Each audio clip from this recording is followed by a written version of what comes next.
আমাদের মাঝে দাদা বলবে বেমুলের কৌতুক। বেমুল ভাষা ভেঙে পড়ে গেছে।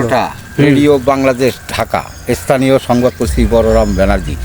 বিশেষ খবরে বলা আছে এই বছরে কাতি মাসের শেষ দিয়া 13 তারিখ, 14 তারিখ, 15 তারিখের মধ্যে আবহাওয়া পূর্বাভাসে বলা হয়েছে ঝালকাঠি, পটুয়াখালী, নোয়াখালী, কক্সবাজার দক্ষিণ পূর্ব দিকে ঘন্টায় সর্বোচ্চ 80 থেকে 100 কিলোমিটার বেগে ঝড়ো বইচারে, তার সঙ্গে কিঞ্চিত পরিমাণে বৃষ্টি হওয়ার সম্ভাবনা আছে।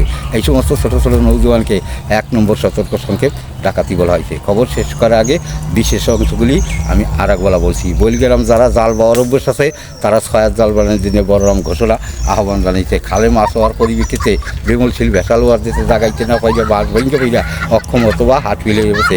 এই জন্যে নিখিল দর্জি রাজুর নন্দী হাসপাতালে ভর্তি করার জন্য ব্যবস্থা করা হয়েছে। মাছের খবর কয়েকদিন যাবত অরিজিনালে খবর পাওয়া গেছে জুড়েবাড়ি তারা এক খান ছয়াল কাতলা হয়ে বছরে বহনি অথবা সাক্ষাৎ করা হবে।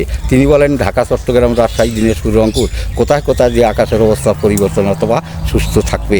আপনারা খবর শুনছেন বাংলাদেশ টেলিভিশন, বিটিভি মেহেরপুর, ঢাকা থেকে। আমাদের পরবর্তী সংবাদ হবে রাত 10টায় ইংরেজিতে গোপাল ঠাকুরের দোকানে। স্থানে আবার বাংলা সংবাদ শুনলেন। খোদা হাফেজ। খোদা হাফেজ। আমাদের খালে অনেক জল হয়েছে গাইস, ঠিক আছে? এটা হলো জালের খবর। আজকে কালী পূজা দেখুন, আজকে খবর হইতেছে আমাদের খালে অনেক জল। দর্শক দেখছেন গাইস, কবিতা কেমন লাগলো?